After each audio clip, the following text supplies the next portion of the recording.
All Assam Digital Mediaৰ প্ৰথমখন press mat আজি গুৱাহাটীত অনুষ্ঠিত কৰা হয়।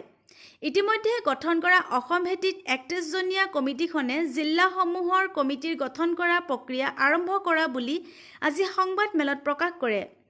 আজি সংবাদ মেলত উপস্থিত থাকে সদৌ অসম পৰ্টেল সাংবাদিক সন্থাৰ সভাপতি আব্দুল খালেক, সাধাৰণ সম্পাদক পিংকি হাজৰিকা গগৈ, দেৱান জাহিদুল ইছলাম আৰু উপসভাপতি নৰেশ্বৰ ৰাজবংশী।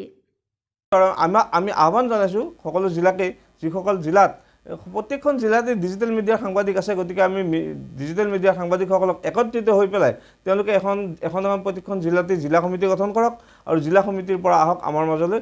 আমি তেতিয়াহ'লে আমাৰ কাম আমি আগুৱাই নিয়াত আমি সংবাদসেৱীসকলৰ স্বাৰ্থত আমি আগবাঢ়ি যোৱাত আমাৰ সহায় হ'ব। এক এক্সক্লুসিভ ৰিপোৰ্ট RKY Live।